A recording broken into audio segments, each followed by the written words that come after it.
தான். இதில் நம்ம வீட்லேயே செஞ்சு பார்க்கலாம். Simple easy south Indian dessert தான் இது. கோவா வந்து பார்த்திங்கன்னா நல்லா சாஃப்டாக ஸ்மூத்தாக இருக்குது. இப்போ இதில் என்னென்ன மிக்ஸ் பண்ணுறதை பார்த்துருவோம். 1 kg கோவா, அதில் வந்து 1 kg 200 கிராம் ரீஃபைன் ஃப்ளார் எடுத்துருக்கோம். இதில் வந்து கொஞ்சமாக ஒரு பிஞ்ச் அளவுக்கு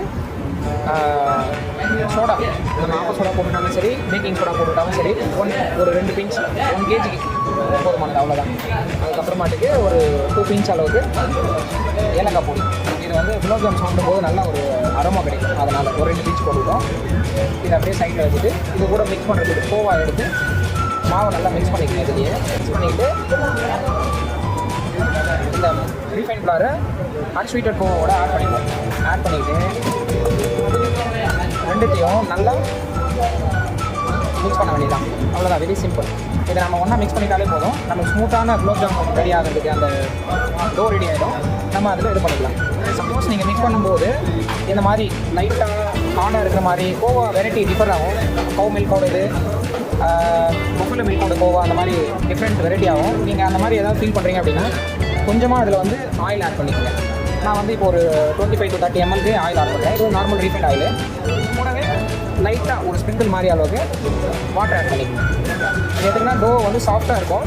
ஸோ பார்த்தா ரொம்ப சூப்பராக இருக்கும். அதனால் நீங்கள் இது மாதிரி வந்து மிக்சர் ரெடி பண்ணிவிட்டு ஆயில் ஃப்ரை பண்ணுறீங்கன்னா குலோப்ஜாம் வந்து நம்ம டைட்டாக உருட்டுலனாலும் வெடிக்காமல் வரும். ரொம்ப ஸ்மூத்தாக ஸ்கின் லேயர் வந்து ரொம்ப அருமையாக இருக்கும் சாப்பிடும்போது பார்க்குறது. ஏன்னா உங்களுக்கு அப்புறம் எக்ஸ்பிளைன் பண்ணுறாங்க இதனால் என்ன பெனிஃபிட் வரும்னு. ஸோ இதை மட்டும் இப்போ எப்படி மிக்ஸ் பண்ணுறது பார்த்துக்கங்க. நல்லா ஈவனாக மிக்ஸ் பண்ணி வச்சுங்க.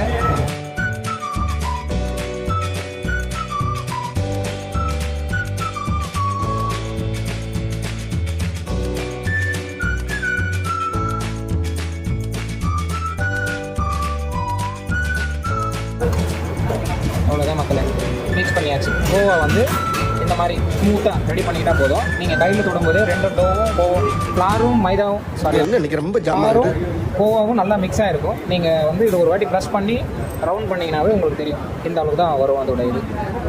ஸோ இப்போ பார்த்தீங்கன்னா இந்த மாதிரி தான் இருக்கும். இதுக்குள்ளே நம்ம ஸ்டஃப் பண்ணியும் குலோப்ஜாம் பண்ணலாம், இல்லை ஃபிங்கர் ஜாமன் பண்ணலாம், இல்லைனா நல்லா பெரிய இதுவாக போட்டு நிறைய வெரைட்டி இருக்குது இதில். ஸோ பேசிக்காக இதுதான் அதோட மெத்தட். ஸோ இது வந்து ரெடி ஆகிடுச்சு. இவரை வந்து ஒரு 5 to 10 minutes ரெஸ்ட் விடுவோம். அதுக்கப்புறமாட்டுக்கு அதுக்குள்ளே நம்ம ஆயில் கடாயும் ப்ளஸ் ஜீரா பாகு எப்படி காசணுன்றதை பார்த்துருவோம். வாங்க பார்க்கலாம். இப்போது சுகர் பாகு எப்படி காய்ச்சறதுன்றதை பார்த்துக்கலாம். ரேஞ்ச் ஆன் பண்ணிவிட்டோம். சிம்மில் வச்சுக்கிட்டு சுகர் 1 kg கோவா மிக்சருக்கு நம்ம வந்து 1.5 kg சுகர் யூஸ் பண்ணுறோம்.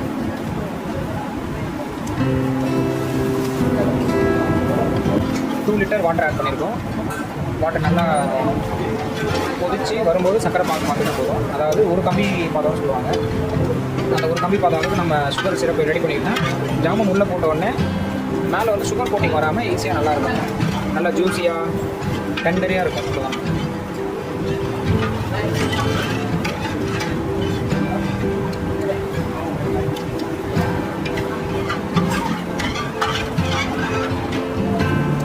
ஓகே, இப்போ வந்து சுகர் சிரப் ரெடி ஆகிடுச்சு. சக்கரை பாகுன்னு சொல்லுவோம். இது வந்து என்னோடய ஸ்டைல் பண்ணுறதுனால ஒரு கம்பி பாதத்துக்கும் கம்மியாக தான் நான் வந்து இது பண்ணுவேன். சுகர் வந்து நல்லா மெல்ட் ஆகி கொதிக்கும் போது சைடில் டஸ்ட்டெல்லாம் வரும். தயவு செஞ்சு அதெல்லாம் ரிமூவ் பண்ணிவிட்டேன். அப்போ தான் ஒரு ஹெல்த்தியான ஃபுட்டு சாப்பிட்ட ஒரு ஃபீல் கிடைக்கும். நான் அதெல்லாம் எடுத்துட்டேன். நீங்களும் இருக்கும்போது அந்த மாதிரி எடுத்துக்கேன்.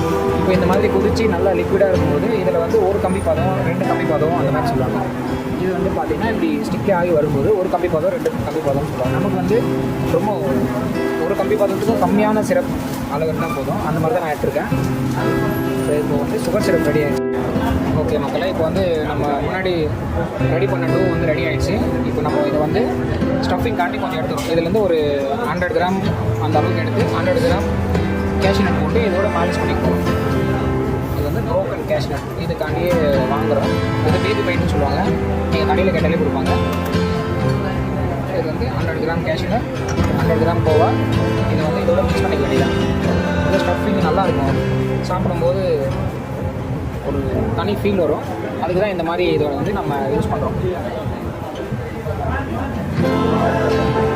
இது நிறைய பேர் வந்து இதில் கலர் ஆட் பண்ணுவாங்க. நம்ம வந்து கலர் ஆட் பண்ணல. ஸோ நேச்சுரலாகவே அப்டேட் பண்ணுறோம்.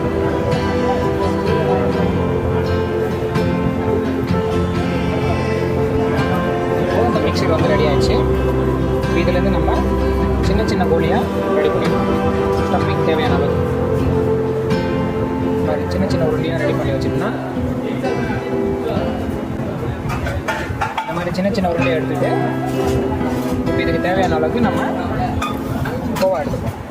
கோவா வந்து எப்போவுமே ஒரு வெட் கிளாத்தில் கவர் பண்ணி தான் இருக்கணும். அப்படி இல்லைன்னா ஏதாவது பவுல் போட்டு இதை க்ளோஸ் பண்ணி வைங்க, இல்லைன்னா ட்ரை ஆகிடும். நீங்கள் ஒன்ஸ் குலோப் ஜாம் உருட்டும் போது வந்து வெடிப்பாக விட்டுருவோம். ஸோ அதனால் முக்கியமான ஒரு டிப் என்னென்னா, நீங்கள் குலோப் ஜாம் பண்ணுறீங்கன்னா உங்கள் கையை வந்து ரொம்ப சுத்தமாக வச்சுக்கணும். நம்ம என்ன வேலையா செய்ய போறோம், சும்மா பார்க்க போறோம். இருக்கட்டும், அதுக்கு நம்மளுக்கு என்ன சம்பந்தம்? Normal to. ஸோ இதில் வந்து நம்ம இது பண்ணிட்டு ஸ்டஃபிங் வைக்கிறோம், கவர் பண்ணுறோம். அவ்வளோதான். ஸோ இதை வந்து நம்ம உருண்டையாகவும் பண்ணலாம், ஃபிங்கர் ஜாமுன் மாதிரியும் பண்ணலாம்.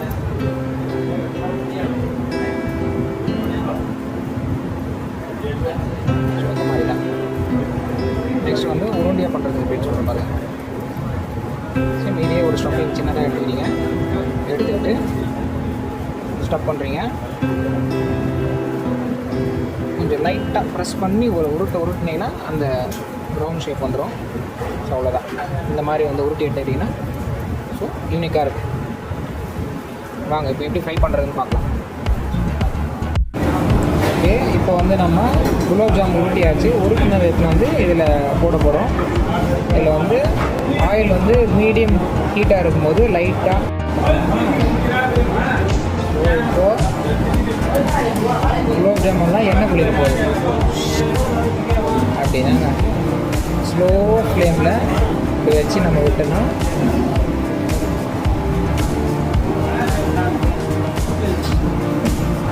ஸ்லோவாக அப்படியே என்ன ஆகுனா லைட்டாக அந்த ஸ்கின் மட்டும் ஒரு டச்சிலேருந்து குக் ஆகி வெளியே வர ஆரம்பிக்கும். பார்த்தீங்கன்னா 1-2 வெளியே வர ஆரம்பிக்கிறீங்களா, இந்த மாதிரி வந்ததுக்கப்புறம் ஆயிலில் நல்லா சுற்றி விடணும். இப்போ தான் அன்ஈவனாக இருக்கிறது கூட ஈவனாகிடும், நல்ல ஷேப்பாக வரும், ஈவன் கலர் வரும், ஈவனாக குக் ஆகும், ரொம்ப ஸ்மூத்தாகவும் ஸ்கின்னியாகவும் இருக்கும். இப்படி போட்டோம்னா அந்த கலர் வந்து ஈவனாக எல்லா சைடும் வரும். நீங்கள் முதல்ல கரண்டி போட்டிங்கன்னா கரண்டி குலோப் ஜாமுனை போட்டு வெட்டிடும்.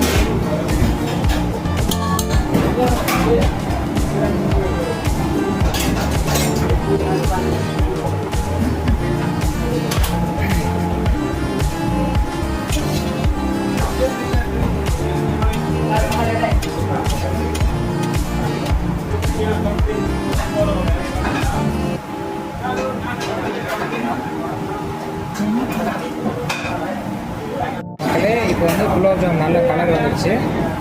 ஸோ நம்ம வந்து இப்போ இதை எடுத்து இதை அப்படியே எடுக்கிறோம். எடுத்தோன்னா நல்லா வந்துடுச்சு. இதை நம்ம அப்படியே ஜீராவுக்கு மாற்றிடுறோம்.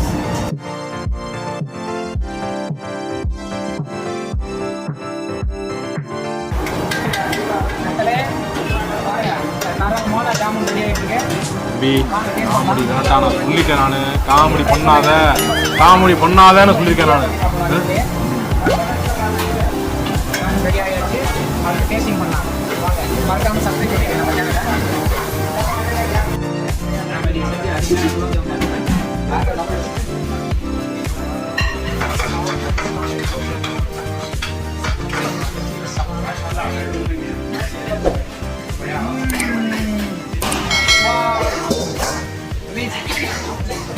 ஒரு வாட்டி ட்ரை பண்ணாங்க, வேற மாதிரி ரொம்ப அருமையாக இருக்குது. Must try. தேங்க்யூ.